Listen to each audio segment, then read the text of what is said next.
live. I don't know. It looks like it's cutting out surface, but hopefully you can hear me and see me. Doesn't look like it's totally freezing up, so that's good. That's good.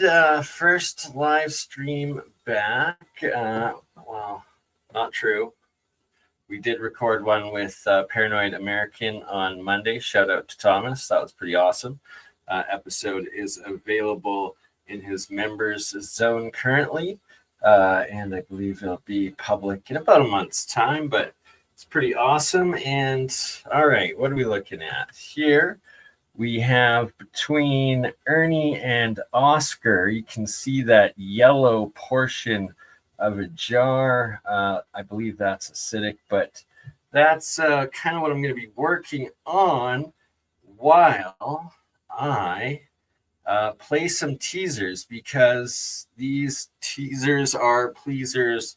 They're too good not to, but I will be editing these professionally and releasing them at a later date, but just to show the quality, the greatness, the goodness, and get a little bit of it out. We're going to play some of the interviews that myself, Julia, and Kate did at TeslaTech 2025. And here we have the amazing Gerald Pollack.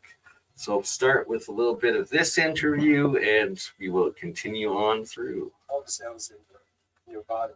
And the way that you mentioned this in the talk, but one way that you sounds like you can hear it. Let me know if you can hear.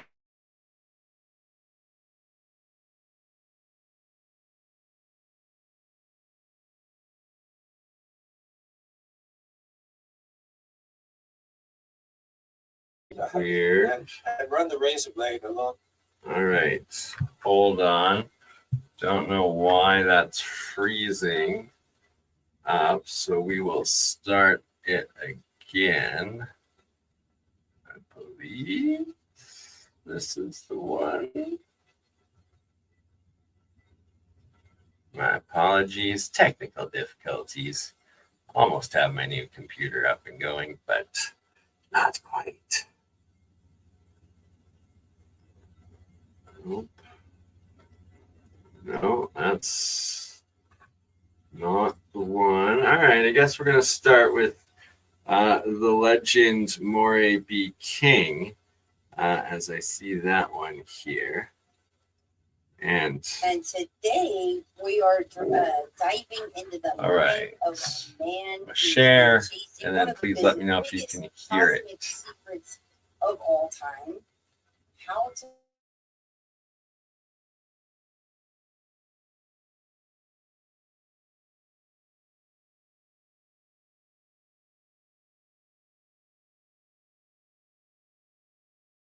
Can you hear Julia? And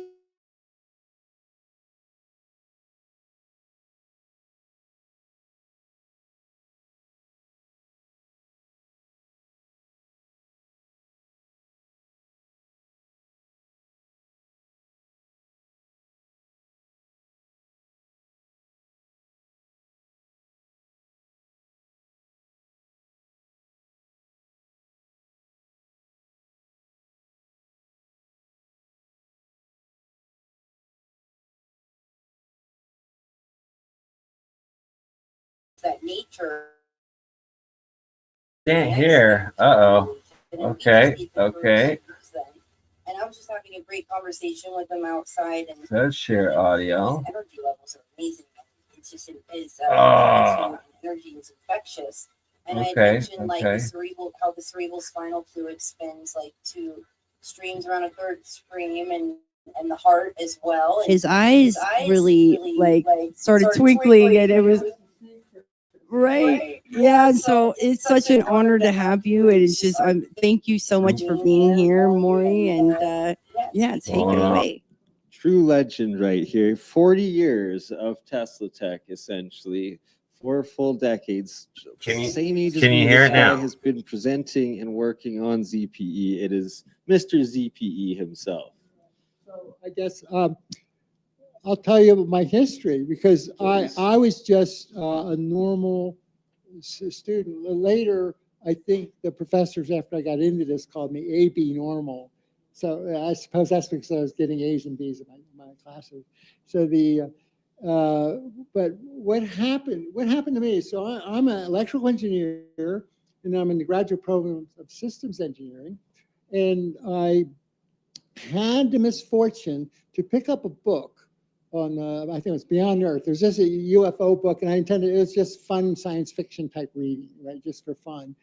And what intrigued me was actually the witnesses, right? The airline pilots, the police, right? People that were smeared for reporting what they did, but nonetheless they did so. And I didn't know that much because I'm over in electrical engineering and in systems engineering about the basic physics of gravity.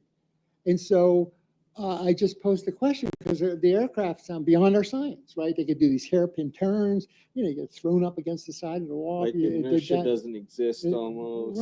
Right.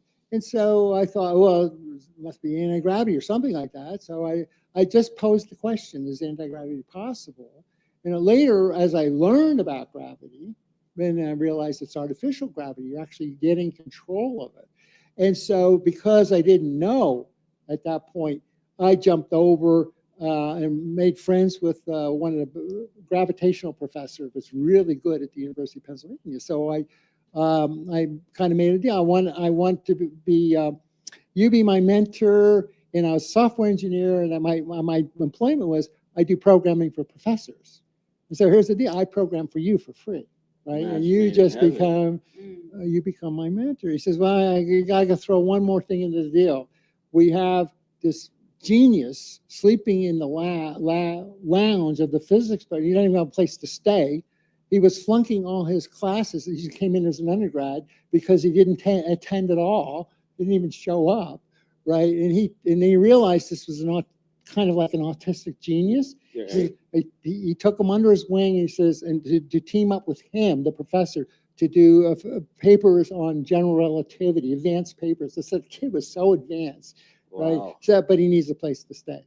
So I said, oh, good. He gave me a roommate. So I remember the day I learned about it was during the oil embargo in '74, and I'm in Philadelphia, and I see the line of cars lining up for the gas station. And he trots in with me with the big book Gravitation by Meisner, Thorne, and Wheeler, like kind of the official book for teaching gravitation theory. And he goes, have you seen this? And he shows me the last two chapters of the book.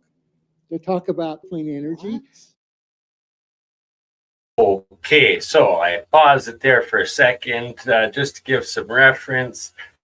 I'm not going to be playing the full video interviews. I'm just going to be playing about 10 to 20 minutes of each one, just a little sampling, and then I will also be cutting in between to some live experiment recording updates of some of my reactors.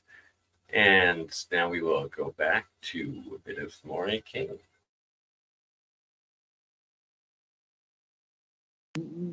Tweaking the parameters to match the experiment. So there is discussions like that in physics where not everybody's happy with that. Certainly discussions on string theory, they're not happy with point particles in the model because that just takes you back up to infinity, right? You can't have a concentration into zero, right? And so the string was the idea is I'll make a distributed entity so it doesn't blow up on a calculation.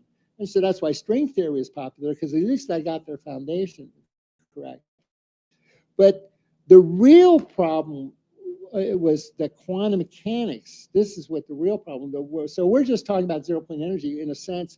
Is somewhat straight up, even if you choose to make models to tap it and things like that. You're not getting to the real issue of quantum mechanics, which is what you brought up, yes. This non-local connectedness and things like that. How space and time gets involved with that sort of stuff. Well, I'll hit on that exactly, which is popular, by the way. So I'll set the backdrop on this. So what happened was Einstein like the idea of local modeling, common sense stuff, local. So relativity was that way, even though space and time could be somewhat rubbery. At least when I want to affect something over there, something has to go over there and kick it, right? It's that's called local modeling. So nothing can. That's why nothing can exceed the speed of light. Can influence that way. A very orderly, very common sense thing.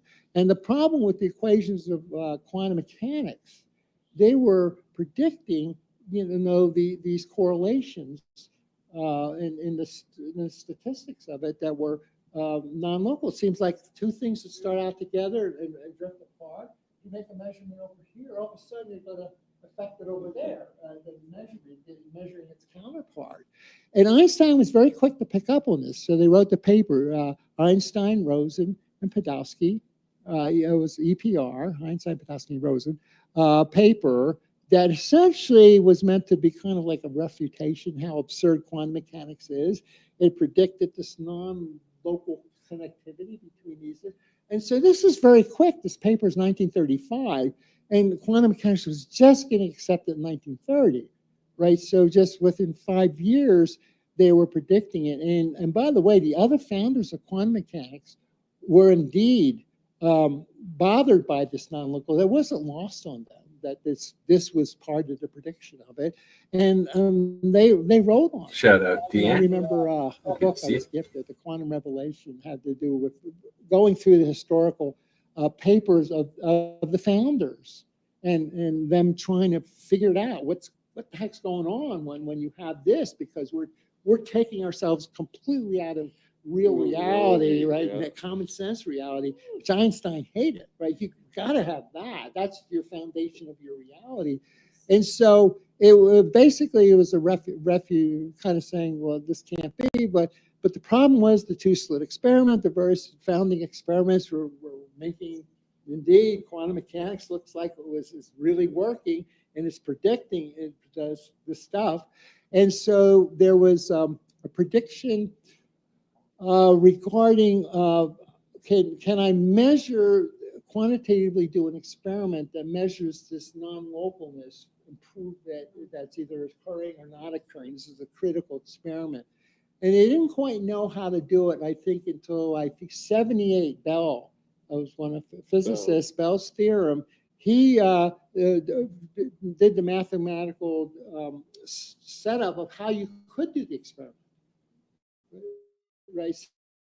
So now we could actually figure out if we do this experiment this way, you could find out if the probability, based on watching the probabilities as you measure this distant thing. Sorry, affecting both. Right. Now we could do the experiment.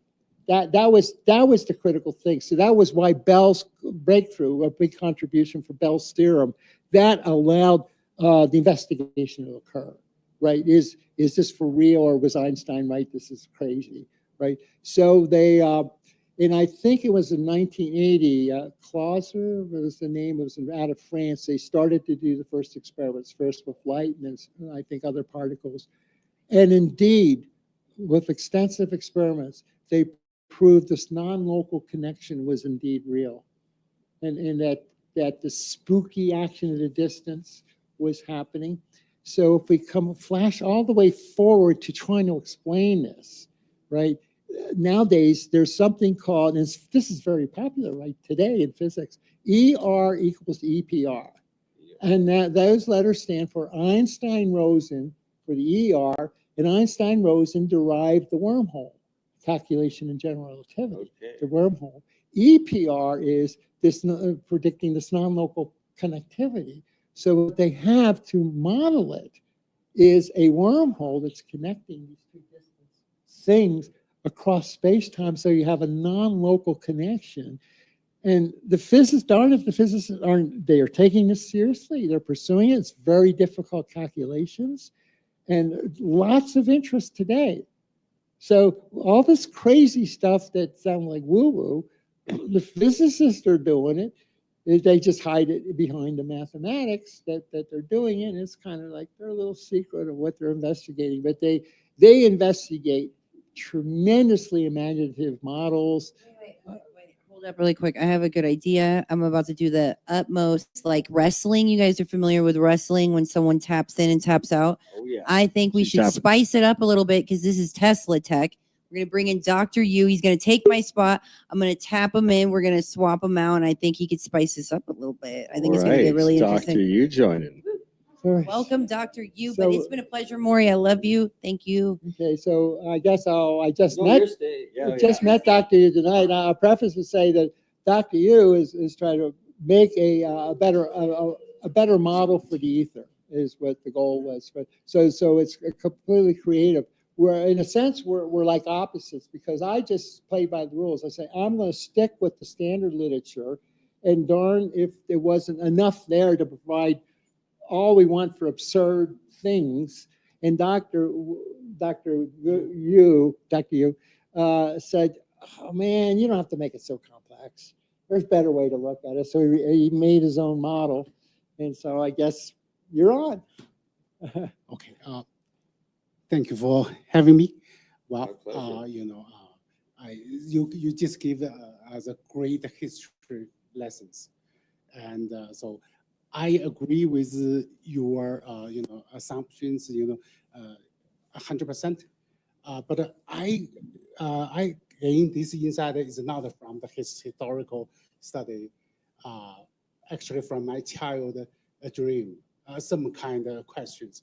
So when I was at a middle school, first time we started a physics book, and some questions bothering me until even after I get PhD degrees.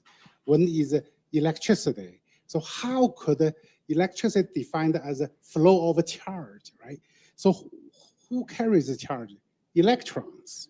Electrons particles.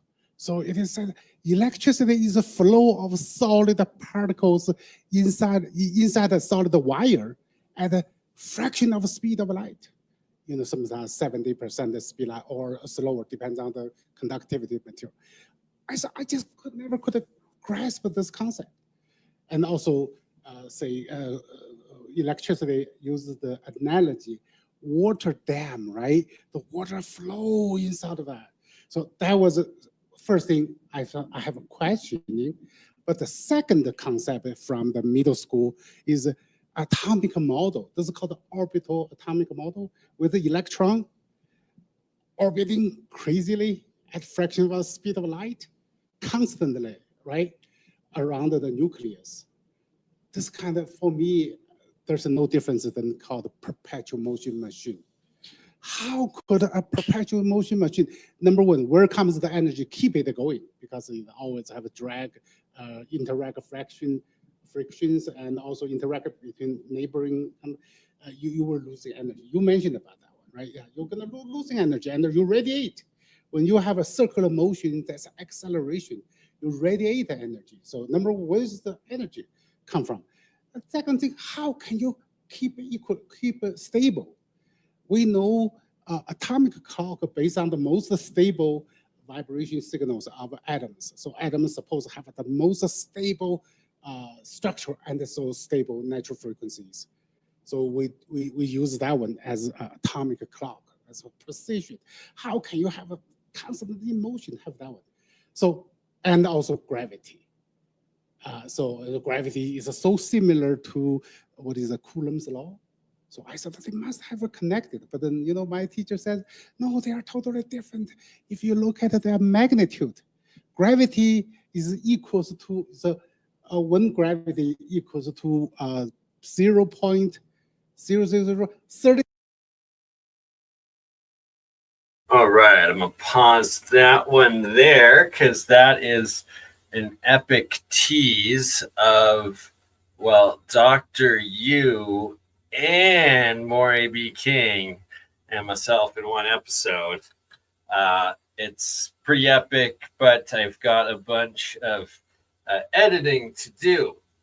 Now, what we are looking at on screen here, you can see the bubbles going up and forming, although it's not doing it nearly enough justice there, as there's literally hundreds of thousands, if not millions, of tiny little nano bubbles also being produced on that coil that looks just like a black pipe in there, but is so much more. Anywho, just plugged that in a few minutes ago, and it's producing a lot of hydrogen off of just 5 volts of electricity. All right, now to the next teaser video. What do we have? Who do we have up next? Oh, bear with me. My apologies. Technical loading difficulties. Almost. VLC player. It is the best. Oops. But I have. You're listening to the most electrifying. Okay. Or, well, yes, actually, I guess You have my full name. Oh. See commercial crew. Okay, That's my. if you're comfortable. He's told me privately. Oh. Actually. Well, I guess projected it I out guess there I should for actually share a little bit of the behind the scenes footage because this is a teaser. So this is David right here, awesome individual, and he is Dr. Yu's podcasting and radio partner. They run a show together, and he's who brought Terrence and Dr. Yu together and brought them to TeslaTech. And in this amazing interview, we have again Dr. Yu, along with David, myself, Julia, and Kate. So we will start it off right here. And again, please let me know that you can hear the video.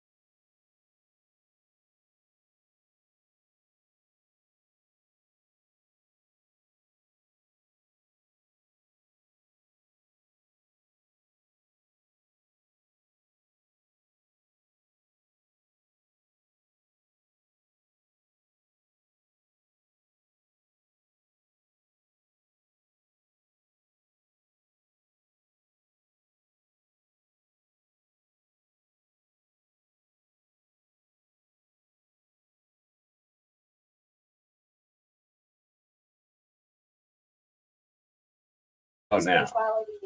Can you hear sound now?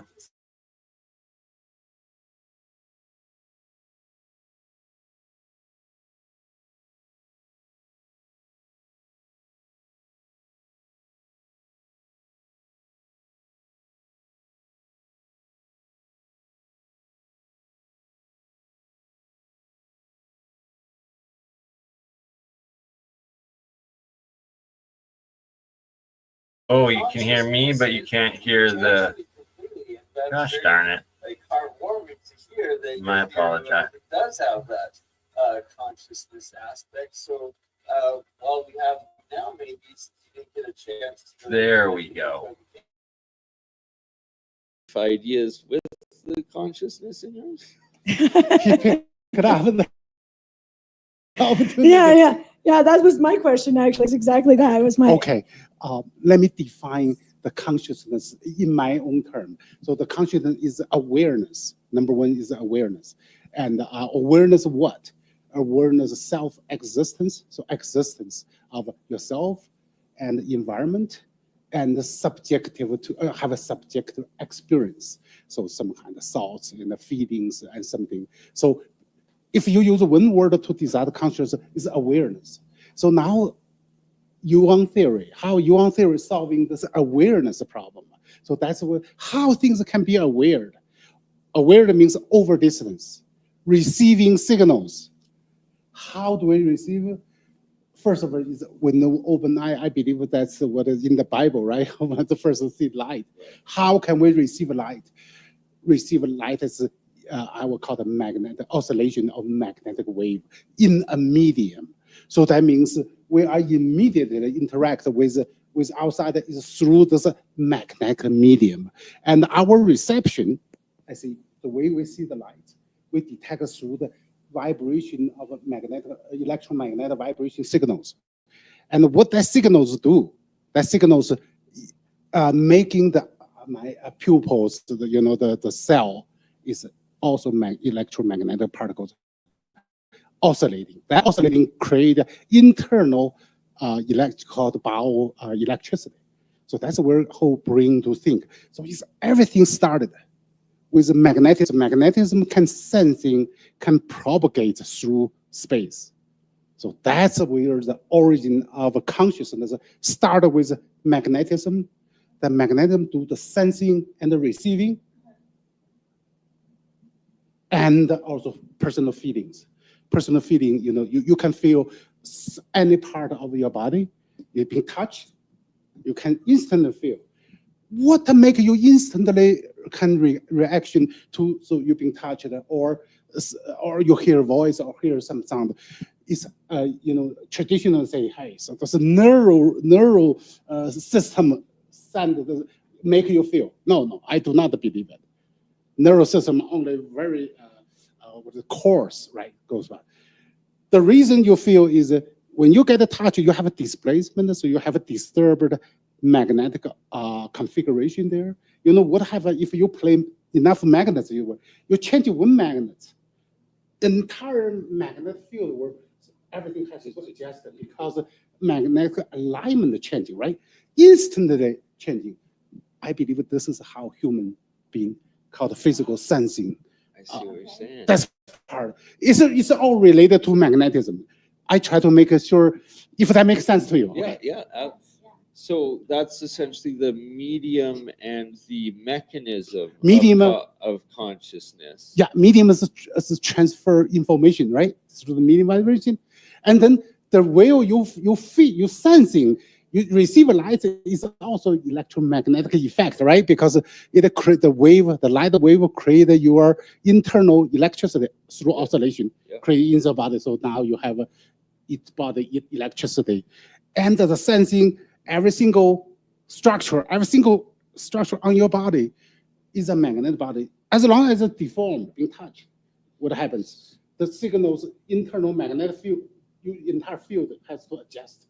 That signals make you know, okay, I'm being sensed. So that's where I believe conscious brainwave, you're thinking about it, forming electromagnetic signals. I believe that's some thoughts can be received by yourself, you generate it, and can be sensed by the audience if they suddenly have the tuning same frequency signal. So that's where frequency and the vibration comes in, right? Vibrations propagate, and the frequency is the channel you can receive or you do not receive it. If you resent this one, you close it, the signal does not close off, does not resonate with you, you may not receive that signal. You're on a different wavelength, thus you're not able to be resonant with it. So you started off with it being awareness with the consciousness. So started awareness over different is magnetism. Yeah, right, but that's your defining part of consciousness. So then it makes me then bring up the question of, for say, plants, where they've now proven that plants are showing awareness of their surroundings, so that are they conscious? Yes. Plants has, for me, even furnitures used by older owner, right? It deposits all the signatures in terms of magnetic memory and could resonate. My wife very sensitive. She refused me to buy any used furniture. She can sense it. But we had no explanation before until I have the serious actually memory access in, you said a tree, grass, even solid furniture, all matters. We're all connected through, not vacuum, right? This magnetic medium. We recently interviewed Dr. Diane Howell. I don't know if you're familiar with her. She was featured in the popular podcast series called the Telepathy Tapes, where they interview all these mothers and parents with these nonverbal autistic children who seem to demonstrate an ability to telepathically communicate. And, you know, it was interesting because, you know, she was suggesting something that I thought was fascinating, is that why did we go to language when we had a superior form of communication, perhaps, with this consciousness, this magnetic awareness? Why are we not still using a superior form? But language and symbol comes into play as a means of power and control, right? Because when you introduce language, now you can create treachery and deceit, right? So if you get people to forget their intuitive awareness, now you can create a symbolic thing like, hey, I'm your friend, and then you club someone over the head when they go towards you, or hey, I've got, you know, food and it's poisoned or whatever. So that's where authoritarian power can start to be controlling societies, is when they introduce language, symbolic communication as a form of communication. And when I researched my work in anthropology, I was fascinated by the work of a late anthropologist from Stanford University named Rene Girard. And he talked about the idea of language originating from human sacrifice. That sacrifice is this primitive mechanism of when you join against a common enemy and you kill them or devour them or throw them off of a cliff, the catharsis, when you go to see Star Wars or whatever and the villains are defeated, you come out of the movie theater with your friends and you feel united, right? You ever felt that feeling back in the day when cinema was more important culturally? You'd come out of the movie theater after you watched a really cool movie that was very engrossing, and you kind of feel relieved. Wow, wasn't that cool? That was incredible. That's a vestige of something that we felt much more viscerally in our ancient human past, where we would get a cathartic unification, what I would call a false transcendence that takes place when we join together and devour or kill a common enemy. And that enemy then becomes remembered as the first symbol of chaos that caused bad blood amongst the community. So whenever you have tension in a community, you're always going to have this opportunity where people feel like, hey, can I trust you anymore? We're scarce resources, we have scarce food or whatever, famine, something's causing tension, and that creates a contagion of bad blood. And that bad blood has to be kind of channeled into a safe direction. Otherwise, the human species would cease to exist, because we're highly mimetic, we're highly imitative. And that's where my work came from when I discovered Dr. Yu. I was coming at it from an anthropological perspective. I was looking at the origins of human culture, and Rene Girard was a great influence on me, but I was taking his work and exploring it into different fields and applying it. And I went to see a lecture by Dr. Yu many years ago, and I leaned over and I said, I really think this gentleman has given us a physical explanation for this anthropological pattern of imitation, of desiring what our neighbor desires, and then that ultimately channels into what we call the scapegoat mechanism, which is the heart of the primitive sacred. So everything we have today that's holding us back is a vestige of sacrificial logic. Right now, we believe that in order to solve problems, we cannot rely on nonviolent mechanisms. We have to use systems of coercion. Systems of coercion are all rested upon the notion that it is better that one man die than that the whole nation perish. And we know who said that in history. That was Caiaphas, the high priest who executed Jesus Christ. And that tension still remains in our society today as we wrestle with the nonviolent personhood revolution that Jesus inaugurated in history to liberate. All right, I'm going to pause that one there. And David, just as much a genius as anyone else at the conference, absolute brilliant mind, as is Dr. Yu. So that's two teasers of two interviews I have with Dr. Weiping Yu of NASA, who just happened to say, and I quote, Bernie, you're way too smart not to be monitored. And that one has stuck with me a little bit. Just like, oh dear. But that's okay. That's okay. We suspected it. We kind of knew it was a thing. Now, what? Who else? We have so many amazing interviews that we did. Is this the next one? Let's see. Let us see. There's so many excellent episodes that we did. Oh dear. On the positive side, I might have We gone have another 2 or 3 years trying to find a system. the one and only something there. It just took 2 months. Bob now Greenyer. I had a much harder job because Boom. when I There he is. Different theories, and at least 69 of them must be wrong. So, given that that is the case, I'm likely to be wrong in any theory that I might come up with or that I absorb from a third party.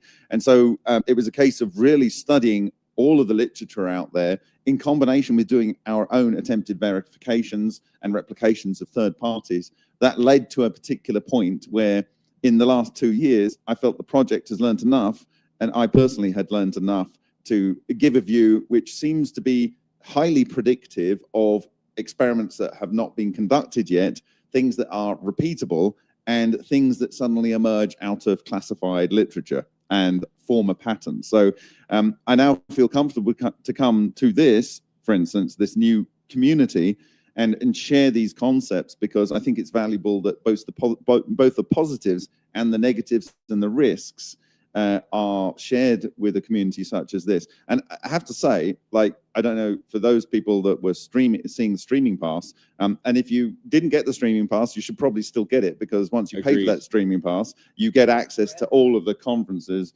all of the speeches forever. And there's some great things that were put out. But what actually being here is so much more awesome. I met several of my heroes, which was great. And I actually literally yesterday morning, I had a 3.5 hour breakfast meeting, one-on-one basically. And I think you stole a bit of that footage, didn't you? Well, I captured it. I haven't even to said share it was with you. Right? Oh, there we go. And it was with Morray B. King, and he has been an inspiration in the early part of my journey, and allowed gave me some waypoints to which technologies might have something interesting to investigate.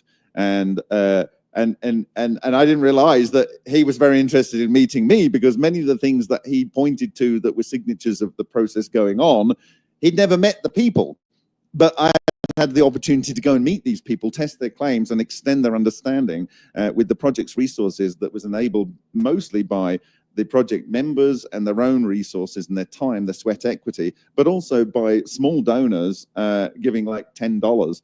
And so it was a community effort for the community, and it's a community interest company. So coming to a venue like this at TeslaTech 2025 here in New Mexico, in Albuquerque, it was amazing to meet these people. But not only that, it's quite a unique conference, because you have these people here that are actually demonstrating technology.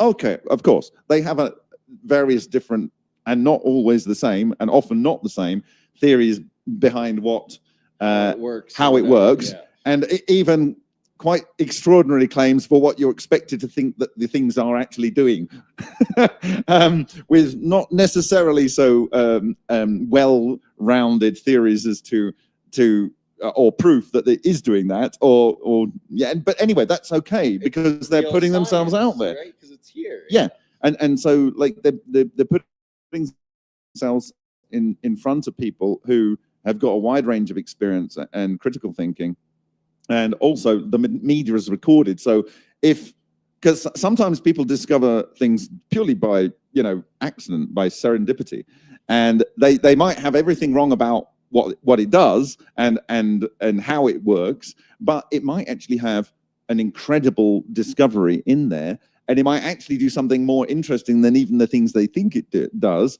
And because they put it out there and discuss how it came about, maybe in the future we'll find out the real truth about how it works and the real truth about what it does. But it's only by putting yourself out there, your ideas, your concepts.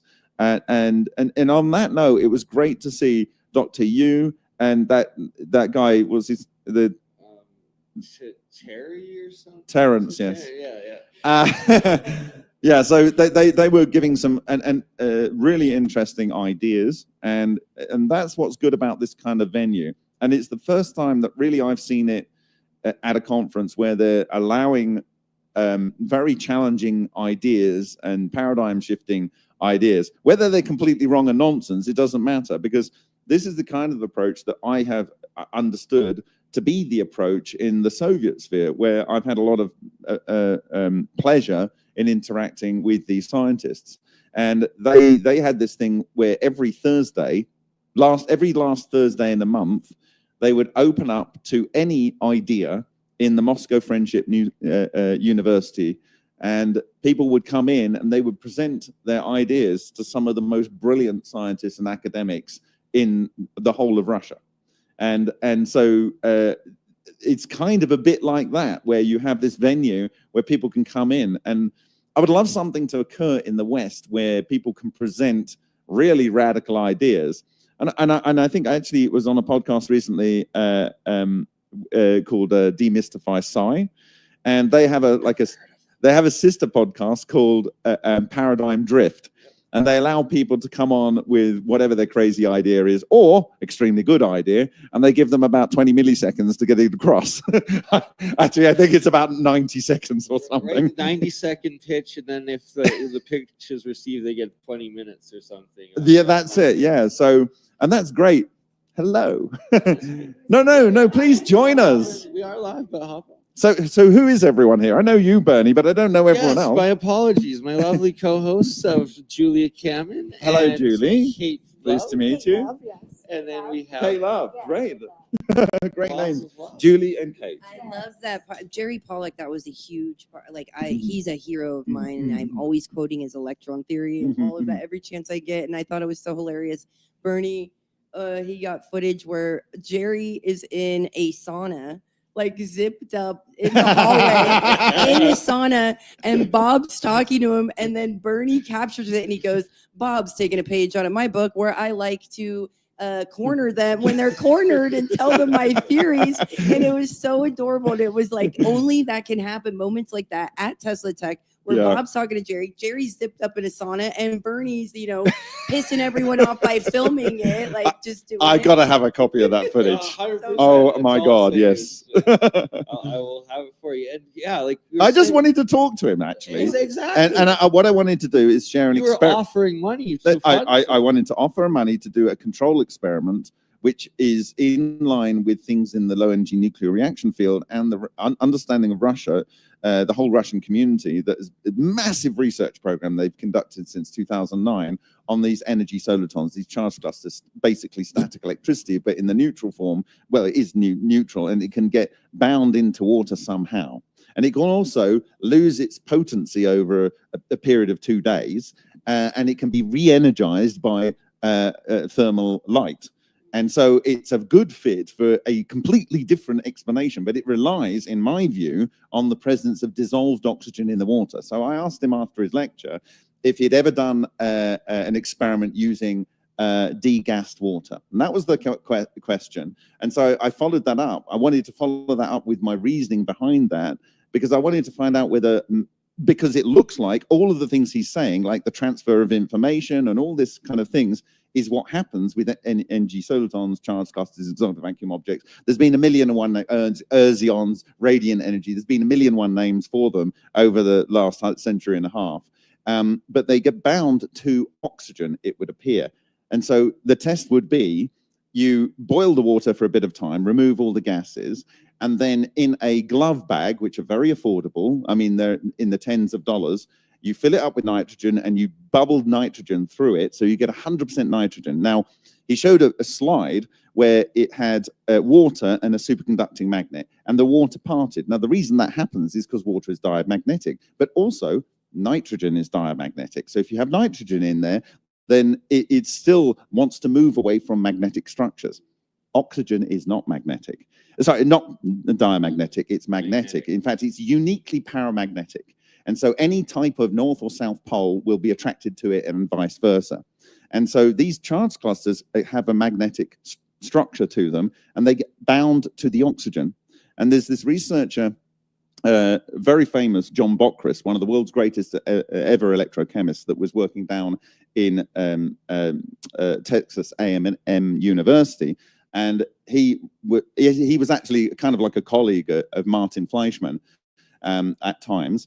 And anyway, he did a replication of a Japanese researcher who invented the macrobiotic diet called George Osawa.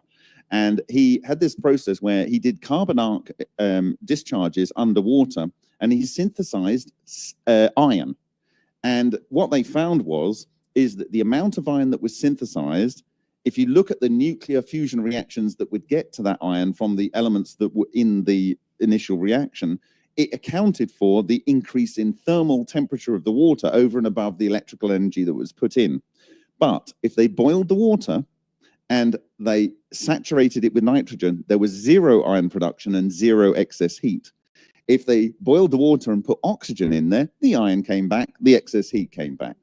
And so the concept is that you need the oxygen. If you think about it, all life uses oxygen.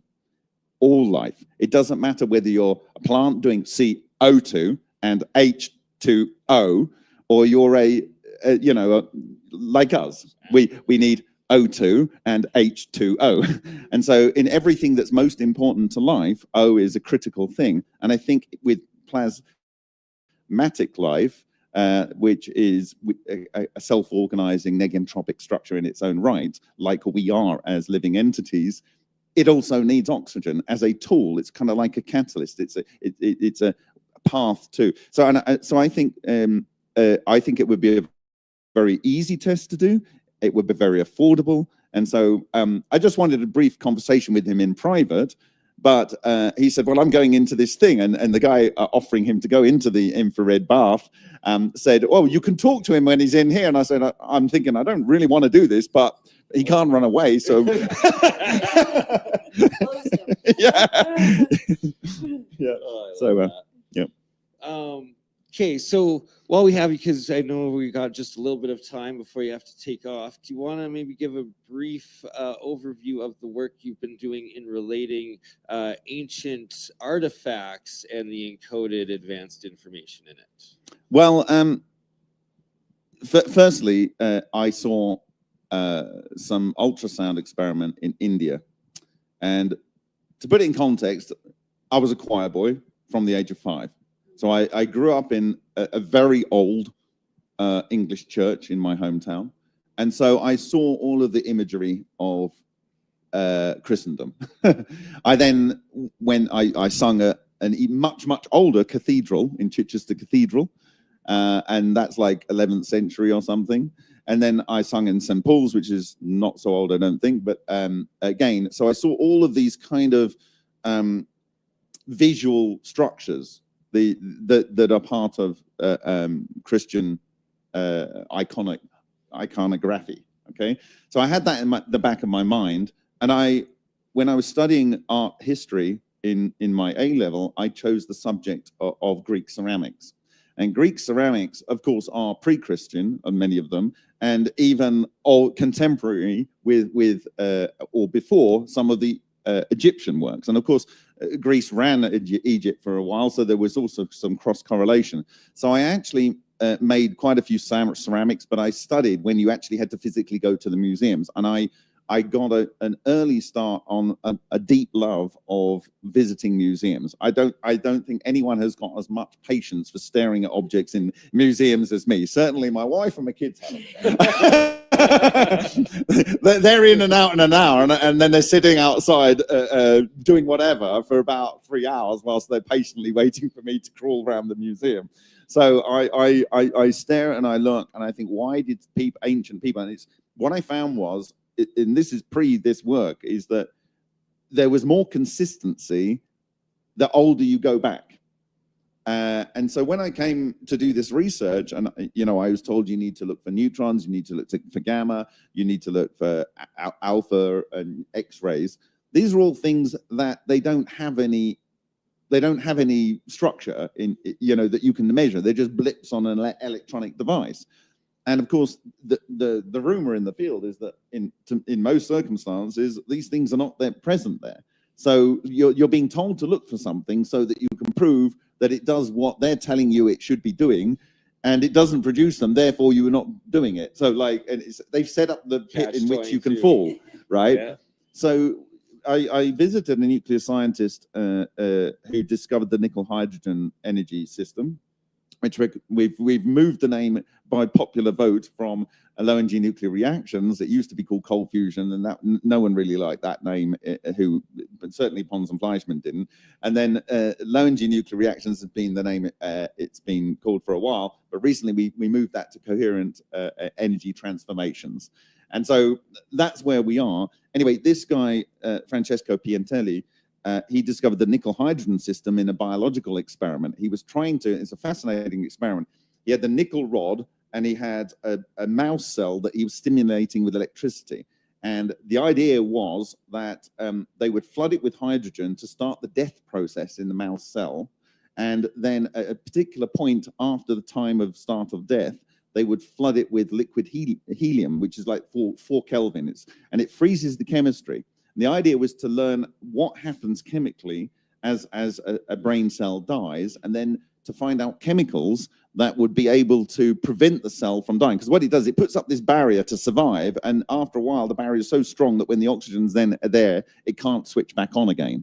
And so the idea is to find chemistry so you can go to the top of the mountain, or so that, like, if you have a stroke, you don't die, or you don't lose so many limbs by having... Anyway, this experiment was going on whilst the Paolo di Siena, this horse race, was going on outside, and essentially it started boiling 250 watts of cryogenic healing cooling when the helium's coming through.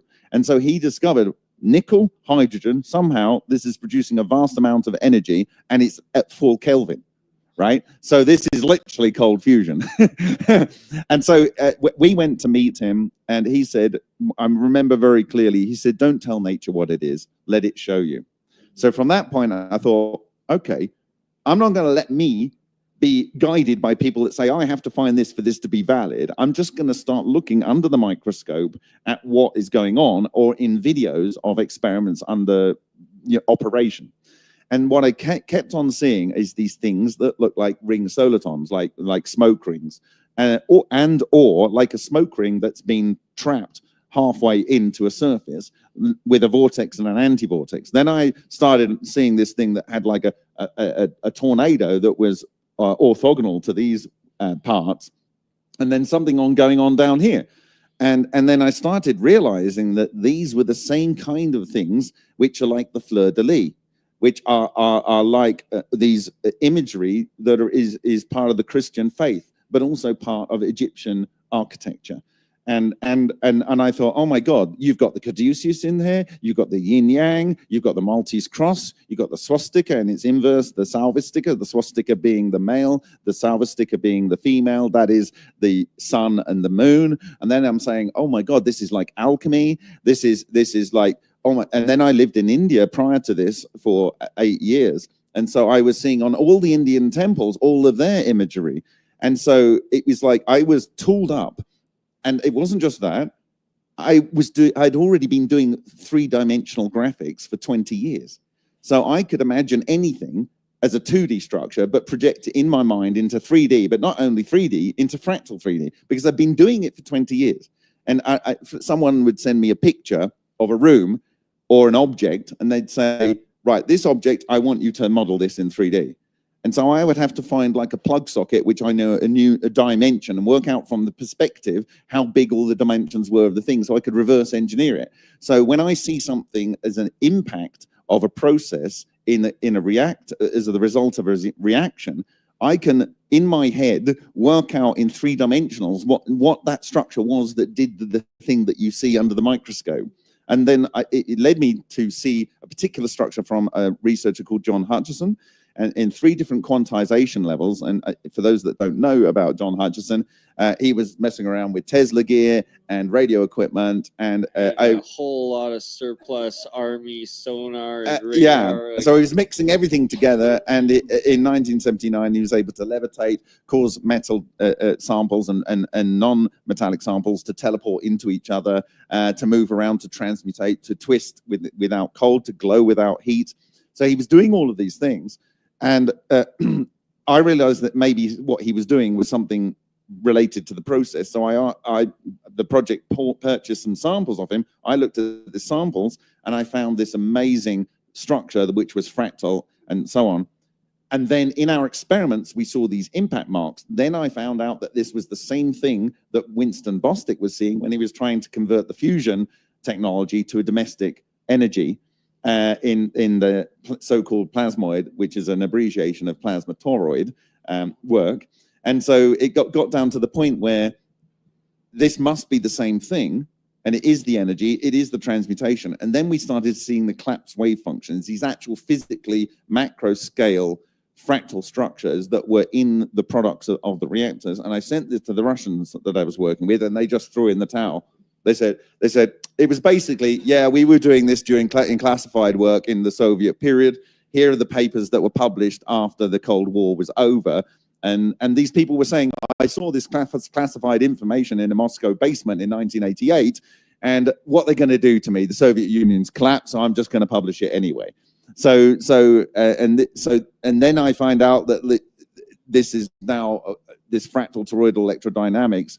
It is able to manipulate matter at the root level, and so you do not need to consider the Coulombic barrier, because you have means by which you can cohere matter into a wavelet state. It becomes prima materia, and then when it gets born out of that back into a normal vacuum state, it is born as ordinary atoms, but not necessarily the atoms that went in. And it's beautiful, and that's what I had the pleasure of sharing here, a very small subset of the work that we've been able to do over the last 13 years. And it's been a real honor to do that. And it's always an honor to have you on and around. So we're going to have to do this. You're coming back next year. I think everyone is coming back next year, and then we're going to have to add even more. But what you just said about that coherent matter and the avoiding the Coulomb barrier there, I'm not going to try to explain it right now, but you gave me a revelation in my mind of my own reinterpretation of the double slit experiments, and how a particle is made up of actual fields of coherent standing waves, not anything solid. You already know this. I said that earlier. You're like, of course, right? But that's just in my diagrams. What you said with the not breaking, needing to go through the Coulomb barrier is very relevant in that the waves don't scatter. They remain in these field states of it and then can reassemble. Well, I mean, it's not the light double slit experiment that confuses people. It's the so-called particle, specifically free electrons going through. And I explain it like this. In Russia, they believe that the fundamental microelectron is an elementary LC dipole, which is a background neutrino, which is a cold neutrino. This is a superfluid that's at 1.97 Kelvin, universe-wide. It's a coherent condensate, and therefore it has one wave function universal-wide through all matter. And so if you put information in there, and because it has an anapole, which is a subset of the toroidal moment, it can instantly receive information, and the information is available all across the universe forever, instantaneously. There is no time delay. Then clusters of these structures form into a gel-like medium. And this is the gel over which light travels, which was the model for the ether over which light travels in the 1800s. And Tesla believed it till he died. He didn't believe the rest of the nonsense. He knew it. Yeah. So this gel-like medium. So that is what light travels. And in fact, there's this researcher called Anatoly Klimov, and he kind of found a similar thing that was found by another guy called Ivan Filimenko. So in the 1950s, Ivan Filimenko did a palladium deuterium boiling water reactor, the same kind of thing that was done by Pons and Fleischmann in 1989. He found that it emitted a type of radiation that would cause radioisotopes to decay. If they're beta isotopes, that means it must have been a neutrino-like emission from the reactor. He also found that the process allowed for a technology that would allow screening for radiation. And the radiation you care about is things like gamma and X-rays, which ionize and cause genetic decay or changes in your genetic makeup. Last year at the conference, in the Cold Nuclear Transmutation and Ball Lightning Conference in Russia, which I rebroadcast and translated, they had this plasma vortex reactor, which produces a COP of up to 10. And what they had is they had a couple of elements that combined to produce gamma rays. And they found that for 2 days after the experiment ran, the gamma ray count from these devices went massively down, which means something is removed from the local environment around the apparatus that prevents the passage of gamma rays. And what is that? Well, if the gel has been captured from the local environment around the reactor, it doesn't have the wobbly stuff over which the photons can travel. It doesn't have a medium over which it can travel. You can still see other photons because they're on different quanta. So the double slit experiment explained from the electrons have a toroidal moment. They get fired through, and an electron in a vacuum still decelerates. It doesn't go on for infinity. Why is it decelerating? It's losing energy. Why is it losing energy? Because it's moving through a medium that is the medium that is over which light travels. If it's losing energy through that medium, it must be therefore doing an analog to the Bremsstrahlung radiation, the breaking radiation, which means it's creating photons, and the photons will then produce the interference bands. So it is a particle, and the particle losing its kinetic energy creates photons in the medium that produce the interference band. That actually makes sense. Although the full understanding, I'm going to have to watch this. Like right. I'm going to pause that one there. And because these are just teasers, I'm not playing the full interviews, even though they are ridiculously good. But instead, we're going to play the 11-minute clip that Bob had mentioned there, or Julia actually brought up, but of Bob, yes, we'll say talking with Gerald Pollack. So we'll play this quick, and then we will move on to the next interview. And what they found was absolutely Sound zero synthesis of air. No extra raising of the temperature of the water. They then oxygen. It's a little choppy, my apologies. The temperature and the synthesis of. But you can see Gerald Pollack stuck in the sauna. But it's basically a control for everything else you've done. And so, essentially, you said something after Robert Howard's talk, which was, if I take water and I put a magnet under it and expose it to sunlight, doesn't matter whether it's a north or south. I said if you immerse the magnet in water, a simple magnet, north-south, you get an easy force there to each one of those poles. Yes. So in the Moscow Nuclear Physics Institute, they took a magnet, they took a synchrotron and accelerated and produced high-energy electrons. They fired it through a conversion target to produce gamma rays. They had partly the magnetic field was to remove the electrons out of the way, and through you had this radiographic emulsion, which gets a shadow in between the magnetic poles. On one side, you get the blown up charge clusters. On the other side, you get the blown up charge clusters of the opposite pole. In the work of Leonid Aritskev with exploding foils, it produces charge clusters which change the magnetic fine constant of iron 57 left up or down against the control based on an NMR spectrum of iron 57 from production of these charge clusters. The charge clusters are ubiquitous, and so the simple experiment which I'm willing to fund, which is the control for everything you've done, and basically a magnet will aggregate these charge clusters right next to the pole. And so in the Moscow Nuclear Physics Institute, they said the gamma ray knocks off the charge clusters from the magnetic pole. There's a guy called Perevostikov, and he took 0.4 Tesla neodymium magnets and put them underwater and exposed them to sunlight for 10 days. He then brought 5 milliwatt laser, fired it Light can transport the charge clusters, but the coherent light is able to knock them out of the dissolved oxygen. And he produced these birdies on the end. They changed the property of water, and you need to do that control. Okay, well, And I'm willing to fund it, so the funding isn't an issue. no, can you repeat that? No, but I got it on camera so you can watch it. That was a joke.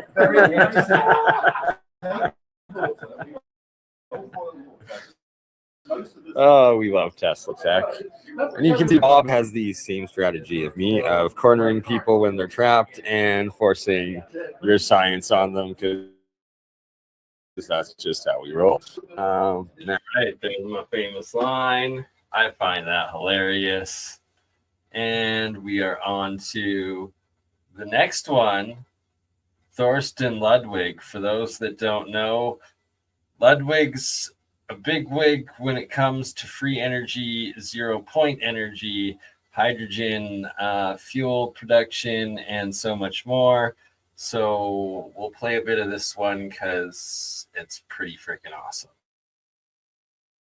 Plasma technology, magnetic motors, and hydrogen breakthroughs. He co-founded the Berlin Institute for Innovative Energy and Propulsion Technologies.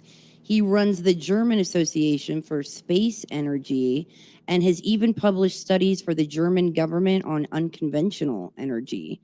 And my favorite part about him is he's got a big heart. Through the India Care Trust, he helped build massive solar projects in India, including the world's largest solar cooker that cooks over 40,000 meals a day. And he's curious and fearless, and he is on to some pretty amazing things. So welcome, Thorston. It's such a pleasure to have you. Yeah, thank you very much. Thank you for having me and doing this interview. Absolute pleasure. And I first found out about you a good decade ago with the Global Breakthrough Energy Movement conferences that you spoke through. And yeah, with Julia's epic intro there, you are quite the busy man, and it's an honor to have you here, sir. So for ZPE, 0-point energy, it's starting to actually trend, which is a good thing that needs to happen. And as Julia said, you're co-founder of the ZPE Berlin Institute. You maybe want to give a history of your work with it for us, please. Yeah, well, it's one of those coincidences. I lived for a while in Asia, came back and somehow finished my studies at the Technical University in Berlin. And then one day, somebody I didn't know showed up and said, whoa, we're building these free energy machines here in the university. It was a transdisciplinary innovation learning. And the guy who did it, he let everybody build free energy machines. So that's how I got started. And then 2-3 years later, we thought it's a good idea, or somebody in the group thought it's a good idea to make a big conference. So, but then he got happy feet and left, and we finished it.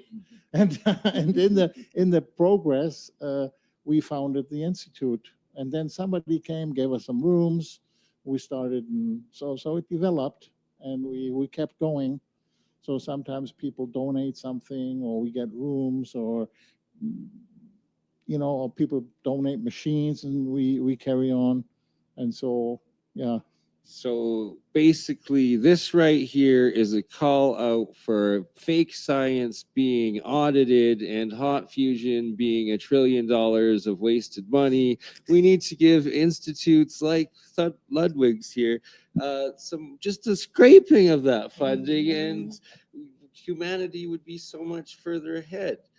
So you were successfully building free energy devices at the university to start, or it was a testing, or can you give a little history on that? Yeah, absolutely. I mean, I got interested, for example, in the Kohler device. That's a well-documented device that was developed in the 20s and 30s. It's a magnetic device that gives out some power.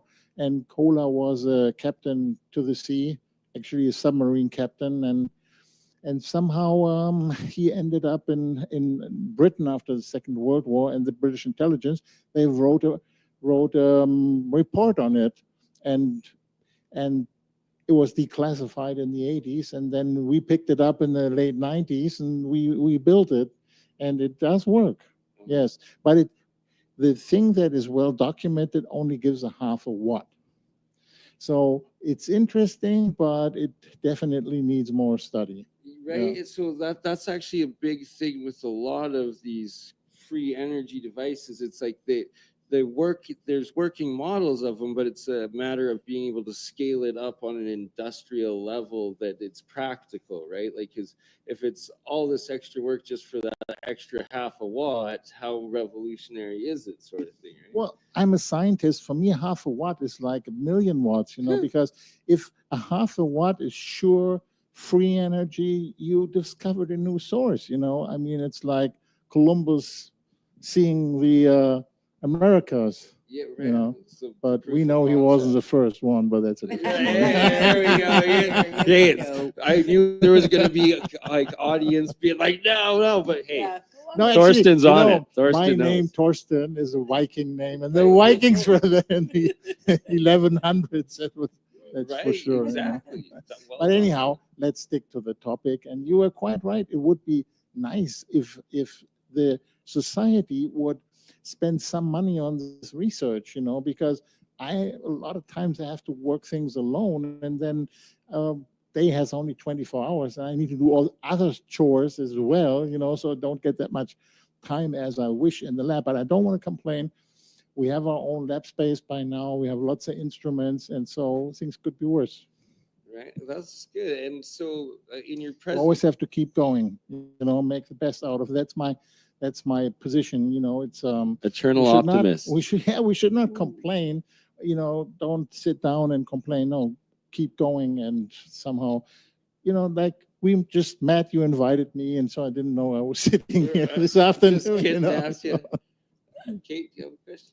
I'd like to make an observation first, is every single one of the gentlemen that we've had up here have all had like something within themselves that created a very, very happy individual, but you guys have all been so pleasant. And I think there's something definitely to that. There's something to that. Like what within these intelligent minds has found this true happiness within themselves. And in that, like, how do you think that your research is helping us move into this new paradigm that we are moving into? Well, personally, for me, the source of happiness is my spiritual life. And it also has led me to do the things that you reported, and also to get involved in free energies, mainly because I studied ancient scriptures, and I'm a yogi, I meditate. And for me, happiness is like a decision. You can either say, oh, I'm complaining and this and that, or you can watch your thoughts and direct them in the direction, then you become happy. Right. At least a lot of the times. That's beautiful. I love So that. we are manifesting 2025 into 2026, the year that ZPE gets official funding, so we can be all the more happy as we get real equipment. And so I saw in your presentation yesterday that you were replicating an experiment with the Casimir force. Yes. And do you want to go into that a bit? Because yeah, well, I mean, first of all, I have to say I got into the 0 point energy. You had Morray King here. So very early in my free energy career, I picked up one of his books. I don't know how I got it in India. I have no idea how it got. Somehow I got this book, the very old one, kind of used, anyhow. So in that, it was a scientific basis for me, because I'm a physicist, and there was a lot of starting points, and somehow within that research from the 0 point energy, one of the best things is this Casimir effect, because it's simple. You just need some metal plates, for example, and then you create a force. And so a force is nearly energy, at least if you can move something with it, you have energy. So it's quite scientific. But I tell you, I've been to a number of conferences on that Casimir effect. It's super well established. That has taken them quite some decades for that. Okay, I met Casimir personally in '98 in Leipzig, and he was very, seeing 50 years of research. It was interesting. He started it, and 50 years later, there were 300 people just talking about this detail on the effect. And yeah, well, but even there back then, not that many people were bold enough to say, okay, let's use it for something. They are afraid sometimes, want to stick away from that. But I think as things are changing, I hope also that will change, and yeah, as for me, it's a good starting point. And then, yeah, let's see. Right, and it's as things are changing, there's hope. And how much have you worked with hydrogen, and how much do you see of hydrogen being implemented, not on like the industrial scale, but like a water engine, sort of Stanley Meyer style, where it's allowed to be free? Yeah, hydrogen and the whole water thing is really great. We've tried different things, like a hydrogen kind of tube, and so, but yeah, it didn't do what it was supposed to, Okay. but that never discourages me. It's the only thing is the people who finance something, they don't like it if in the beginning of the project you kind of see, oh, there's some measuring error, and it's not really as good. But I think that has to be overcome, because hydrogen has a lot of possibilities, like Stanley Meyer, the water splitting, or what we've seen on this conference.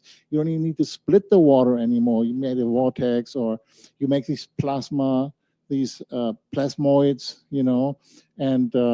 and create an engine. I've actually I got an engine at home and rebuilt it. I was running on water for a couple of minutes.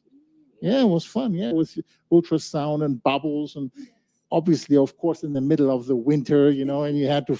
It was freezing cold outside. You had to watch that the water doesn't freeze and so forth. But it did work. Yeah. Yeah, so I'm up in Canada, and it's quite cold in the winters. Yeah. So you're not.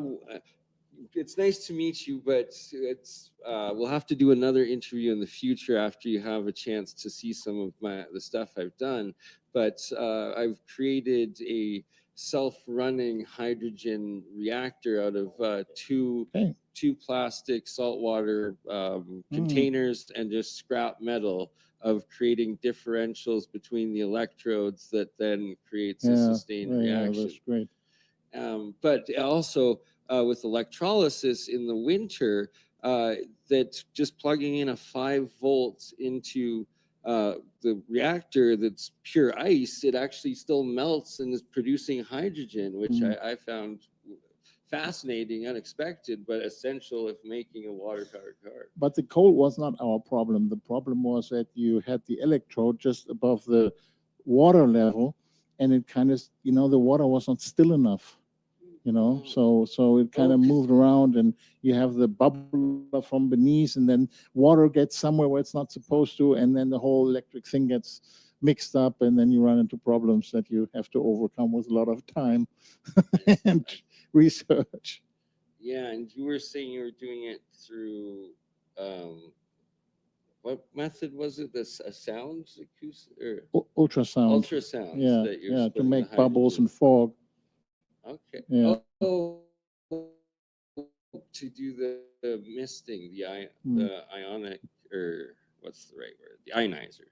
Yeah, it was like a drop of gasoline on this, what was his name? He died a few years ago, unfortunately. He came a couple times to the conference. Oh, I know who you're talking about. Yeah, well, forgot. Anyhow, but so that's, you see, the same with a Kohler, you start something and you don't have all the information, you need to overcome the projects, but just, no. Paul Pantone is another good story. right? Yeah. There's so many. There's He used to come to this conference, you know. That's why I brought up the name. And I was like, not when it yeah. was still in Salt Lake City, and it was quite great. But then it was a little bit of a sad story how he got into the jail, and he didn't do him much good. Right, and so that's another aspect of in this industry that's concerning to certain inventors, that it's like it if you apply for a patent, majority of the time it's going to get ruled as national security and it'll never see the light of day. Or it'll be like a situation like that happened to Paul Pantone, where they're like, oh, we rejected it, it doesn't work, so therefore legally anything you're selling, legally it's a fraud because we say it doesn't work even though it's working. Well, the story with Paul Pantone is more that he didn't come alone. He came with his wife, and then somehow they got, in personal trouble, and she used it against him and told the people he thinks you can run the engine with water. So she wanted to get him out of the way, and it worked. Huh. It's a lot of time different. I met John Hutchinson up in Canada. And he had this room full of equipment, and so then one day the fire department came and said, you're living in a residential wooden building, and he had chains going through the room so it wouldn't break down, so they kind of, the trouble he had was basically gun laws, because in Canada you cannot have a machine gun on your balcony, and that's what he had. It was not just a machine gun, it was like an anti-aircraft from a ship, right? This is a war weapon, I mean, that's take it out commercial aircraft with it. Yeah, well, you can get into trouble then, and then if people then listen to it in faraway lands, they hear, oh, John Hutchinson got into trouble with the law.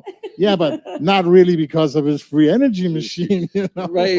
or fraud or whatever. No, he was doing experiments that apparently it was like shaking the building, or there's some sort of crazy effects that had the neighbors. Because but that's what then called the police, and then they came, and then there was the gun there, and it's like, what the heck is the gun was on the balcony, and everybody could see it, Okay.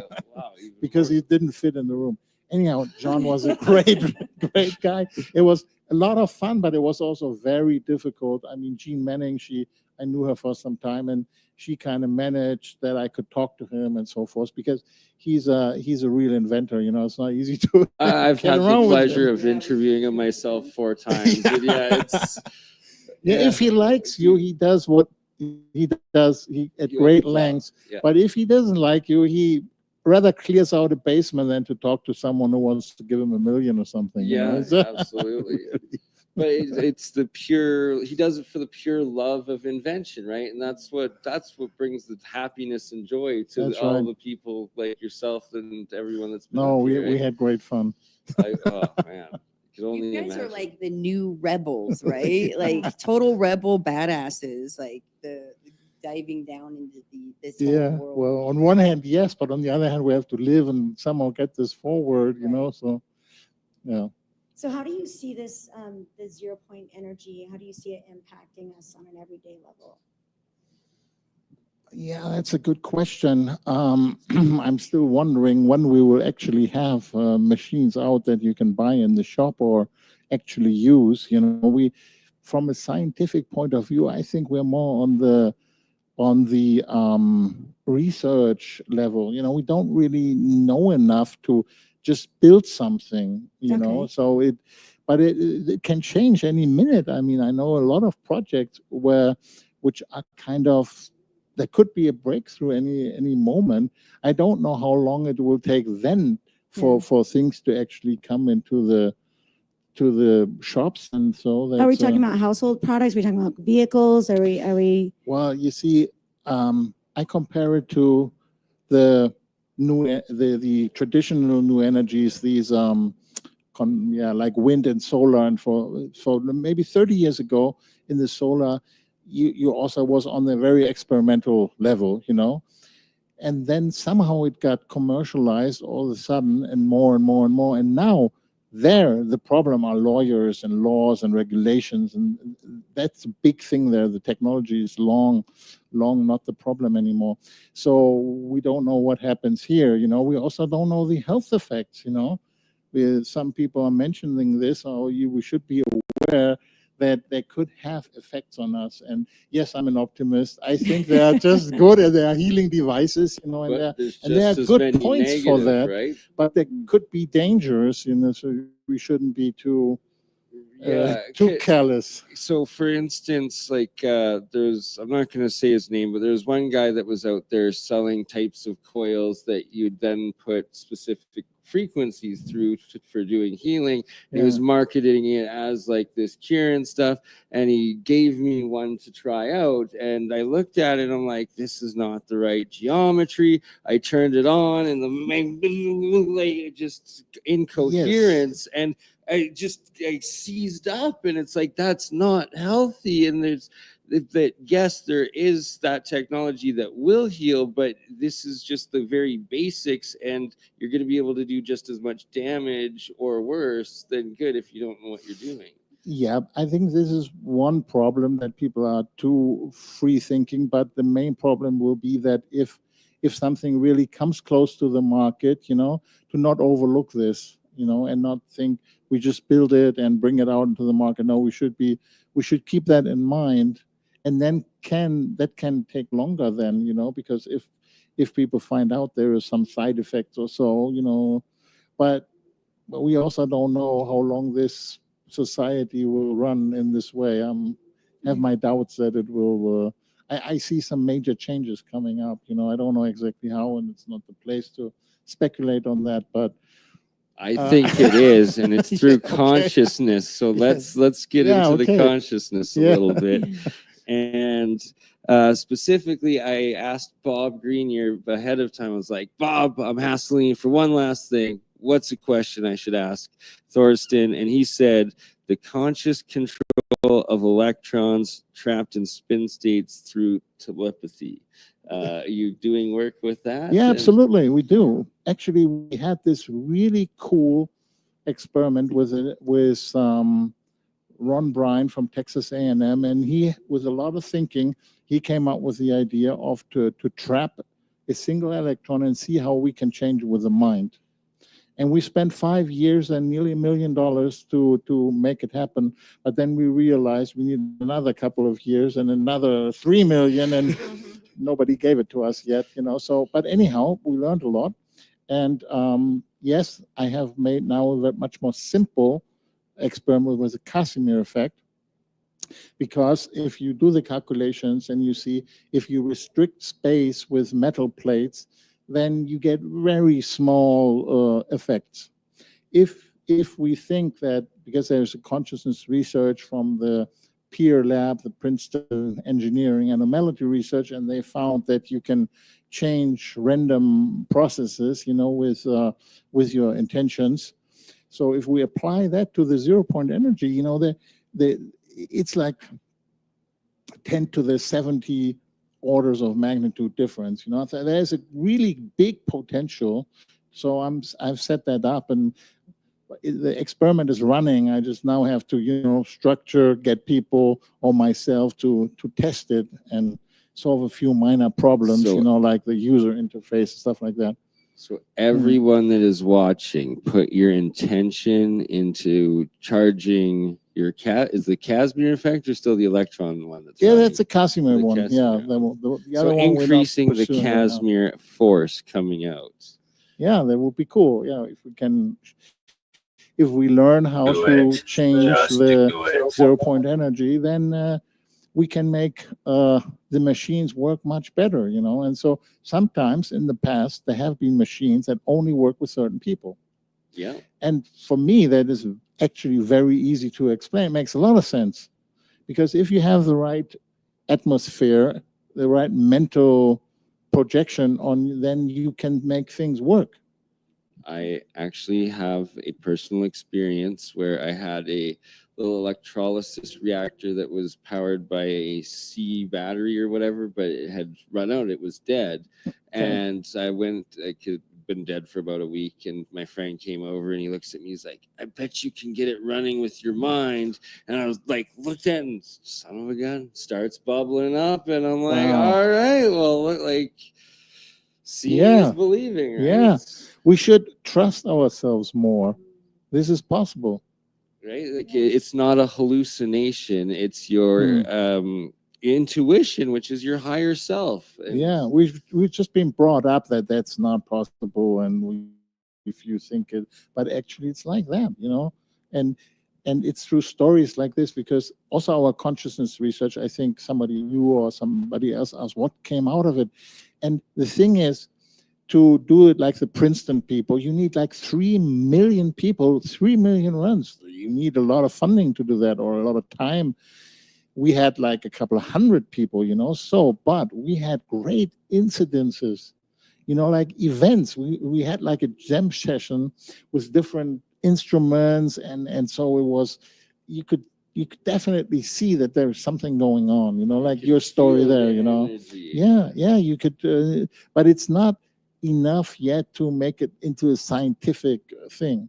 And I'm not sure if the consciousness works like that, because, you know, if you have an intention on something, okay, but if something depends on it, like your life, or, you know, or your loved ones, or something important, then your energy is different, you know, it's more important.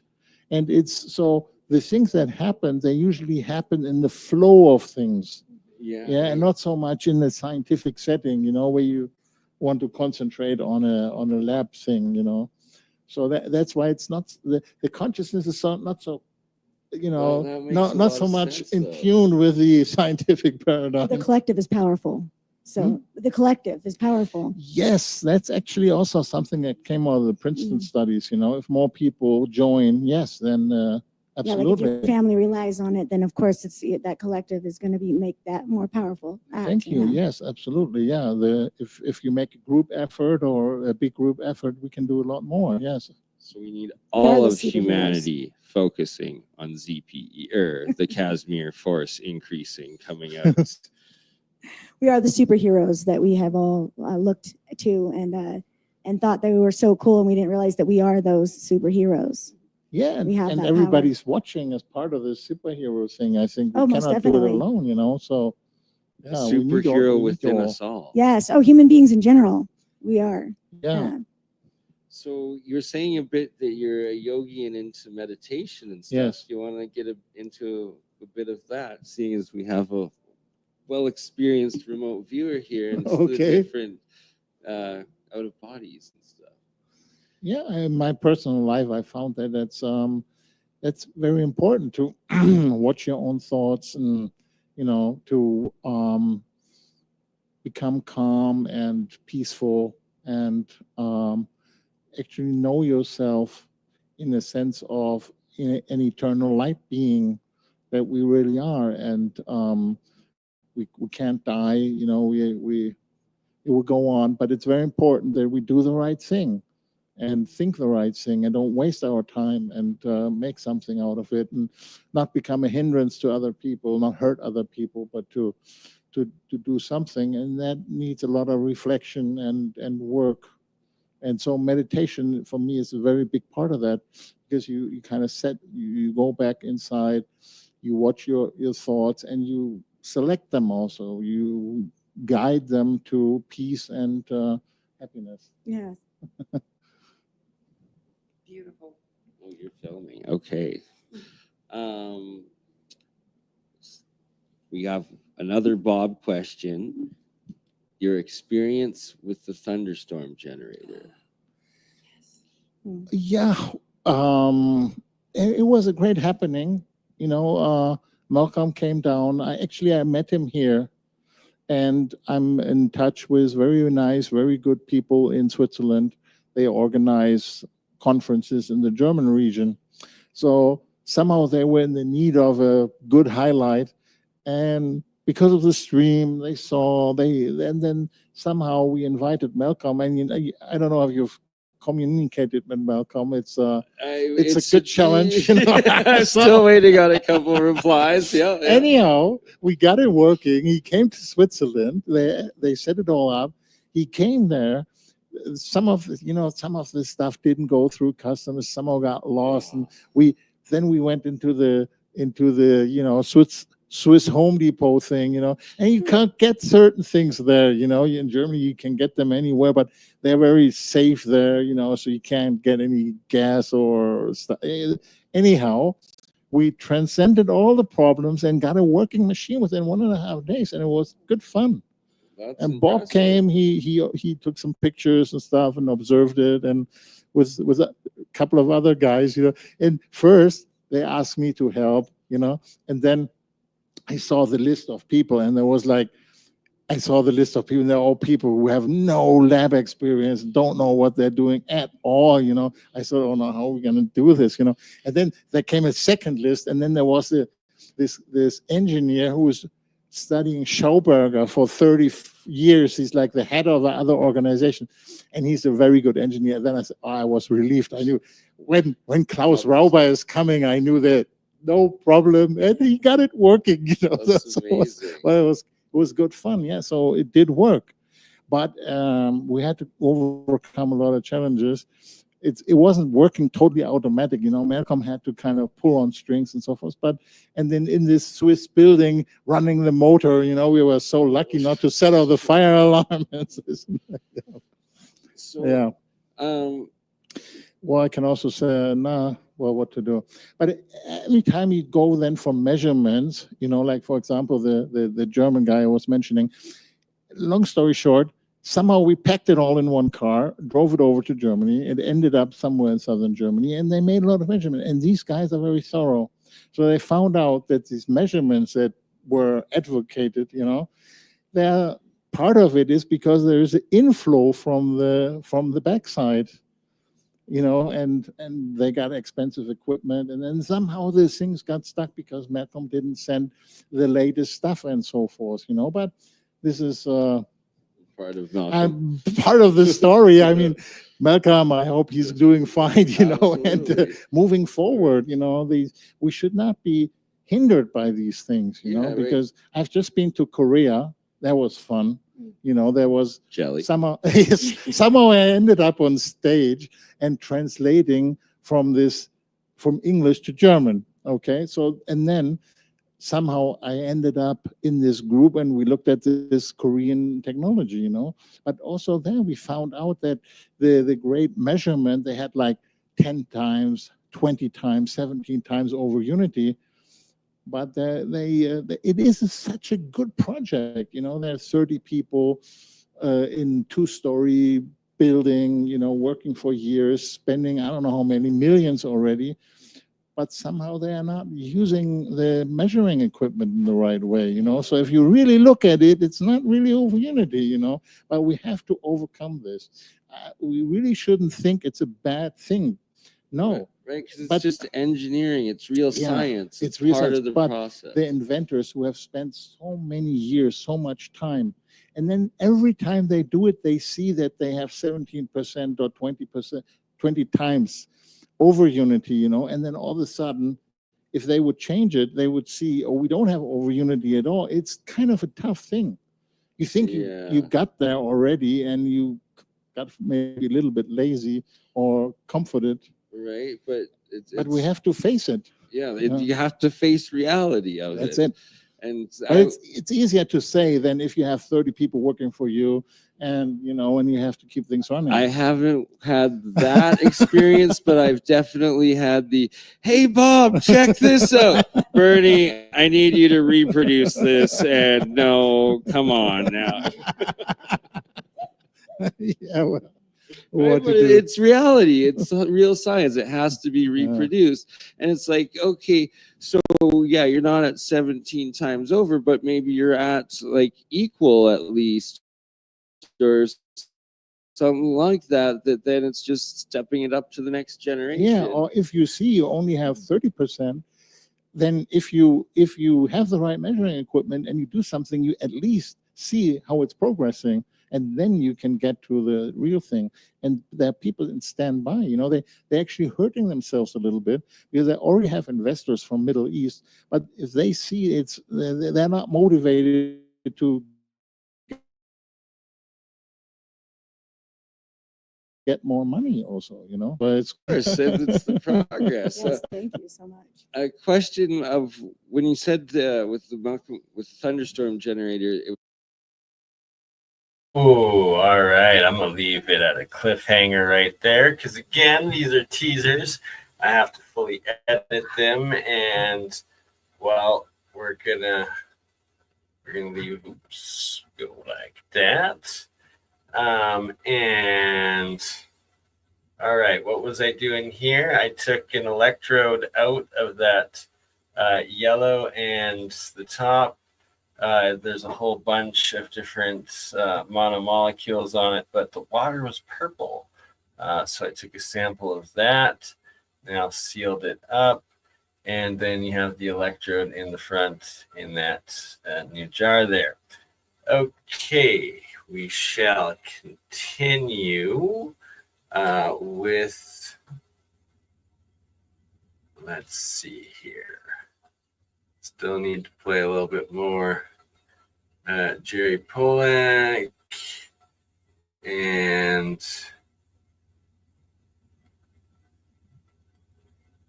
also some Steve Ellswick, of course, the host and director and organizer of TeslaTech, making it all possible. Also got an interview with him that we will play a little teaser of as well before this is all said and done. Oops. Oh, should I play? Oh, okay. I'm gonna play a little bonus before the recording, where I'm telling Gerald Pollack about my own work a little bit. Ooh. like the black being the carbon state, or the white being the calcium state, the yellow being the sulfur state. But instead, I've been able to use with pure metal anodes 24 karat gold, 24 karat gold for my monatomic gold, 100% or 99.99% silver for the anode and cathode for the monatomic silvers, aluminum, copper, so forth. But that I've been able to take over 15 different pure metal electrodes as anodes. Been an instrumental part of myself trying to understand my own work and finding examples of your exclusion zones and yeah. Well, you're very kind. I really appreciate that. Thank you so much. Anyway, looking forward to whatever you want to discuss, at least about topics of discussion about which I know something. Happy to be a part. Well, maybe do you want to just give us a brief rundown of what you covered today in your presentation? Because one part of the streaming is we got a shill for Steve for people to buy the online passes to like actually view this amazing event, because I don't know if he's broken even yet, and I don't want Steve washing dishes. So on that case, what will people be expecting to see in your presentation? Well, I'm happy to wash dishes with Steve, if that works. You know, I have experience. I have a lot of experience, so no problem at all. What I presented was a phase of water that we all know that water has, we've learned that water has three phases, a solid, liquid, and vapor. We discovered a fourth phase, and this phase is, it's kind of like a liquid crystal. It's in between solid and liquid, and it has the consistency of like honey, or the consistency of a gel. And it fills your cells. It fills all the cells in your body. And the way that I didn't mention this in the talk, but one way that you can discern that the water that's inside your cells is not liquid water as the textbooks assert, but is this kind of gel-like water. You take a razor blade, if you have guts enough, and run the razor blade along your forearm arm.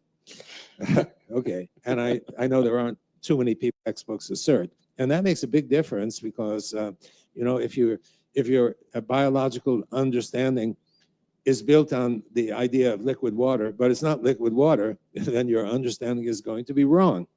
And that's largely what I was talking about today. I went through a history of understanding about water, and the history begins, our work stands on the shoulders of giants, and one of the giants was a guy named Gilbert Ling, who many people think should have won at least 2 Nobel Prizes, but his ideas were maybe too unorthodox, and so he passed about 5 years ago, and not too many people knew about his work, but a handful, well, more than a handful of people, and that's how we got started. I was in a different field.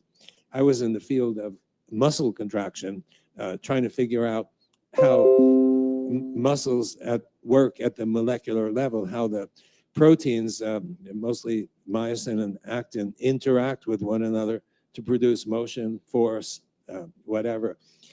And one day I was exposed at a conference to the work of this guy, Gilbert Ling, and I was blown away because he was asserting that the water inside your cells, my cells, is not liquid water, but he called it structured water. Other people would call it ordered water because the water molecules, he was arguing, the water molecules were not randomly disposed, as is the case in liquid water, but instead the molecules were arranged, were ordered like soldiers at attention, lined up. And I was just blown away by what I heard at that conference. He had so much evidence, and there were other people who had evidence to support his point of view. And so I went home and back to Seattle, and I don't trust myself because I don't know, maybe I consider myself something of a romantic. I hear some idea and it appeals to me, and I jump on it. I get really excited about it. Love it. And I got excited about this. So just to make sure, you know, like pinching yourself to make sure this is reasonable, I gave one of his books, and his books are really difficult to read because he lacked the gift of clear writing. Anyway, I gave it to a few of my students who I thought would be capable of understanding and evaluating. And really what I asked, I wanted confirmation that I would not be on a wild goose chase if we started pursuing the field of water and following onto Gilbert Ling. And they confirmed that in their view, his idea was extremely cogent and reasonable, and it was filled with experimental evidence. So it was then that I jumped into the water, so to speak. And when we started, it was just trying to confirm what Gilbert Ling was talking about. Well, we did confirm that the water was ordered, but we found other features of the water that I think are really important for understanding. And without going into huge detail, without slides, it's a little bit difficulty, but we found that the water was indeed ordered, and also you found that there's also different particles of water that start forming, and this is a key part of my own work. And if you don't mind maybe getting into a little bit more of the technical details of those different particles and how they arrange. Well, the particles, I'm not sure which particles you're talking about, but the water, the water forms this different kind of water. This fourth phase of water forms clusters. The clusters are really large. They're not necessarily particulate in nature. They can, it's actually surfaces, sheets of water that they form honeycomb sheets. So you start with a surface of some sort, like a protein surface or another macromolecular surface. Like a membrane. It could be the membrane, but also the molecules that are lodged inside the cell. You know, proteins, for example, I think it's something like 70% or so of the solids inside the cell are proteins. And proteins, they kind of do the work of the cell. And on the surface of the protein, one of these sheets or layers of, we call easy water, easy to remember, easy water. It actually stands for exclusion zone, because this kind of water excludes extraneous material. Like that right there. Well, it could At the be very like top. like that. Yeah, sure, it could be. So these sheets stack on one another, and they'll field lines. yeah, that could be yeah, indeed, it could be exactly what we found. Yeah, the sheets stack on one another, and you can get up to, we've seen 1 million sheets, for example. They're molecular thickness, so they're pretty thin. And this easy water that we found, it could be up to 1 millimeter, for example, which would be, you know, roughly, if my arithmetic is right, maybe 1 million of these sheets. And one of the important things is the sheets typically are charged. They're not neutral. They're negatively charged. And the region beyond the sheets are positively charged. So when you have negative next to positive, you have a battery. Exactly. And we demonstrate proof of principle. You put one electrode in the negative part and another electrode in the positive, and you get electrical current that flows. And the electrical current can light an LED, for example. So we know that they are genuinely, the charges are genuinely separated. And why is this important? It's important because this is the water that fills your cells. What it means is that the water that's inside every one of your cells contains energy, right? So you kind of think about where does the energy come from? You know, you run a marathon. Where do you get the energy? Well, the accepted understanding is that it comes from the molecule ATP, adenosine triphosphate. And in theory, what it is that this has got 3 phosphates attached to it, and one of them has a particularly high energy, and that high energy is the energy that runs your life, right? That was discovered in 1941 by a guy named Lippincott, who was a well-known, I think he was a Nobel laureate, and everybody was excited about that. Everybody, finally, we figured out what's the energy that runs your body. Well, it turns out that it's not quite so clear as that. There have been people who have done experiments. There's one group in particular, Morales and Podolsky. I happen to know these 2 guys because I was in the muscle field, and they're in the muscle field. And these are, you know, excellent researchers, and they found there's no such thing as a high energy phosphate. So, and others confirmed essentially their point of view.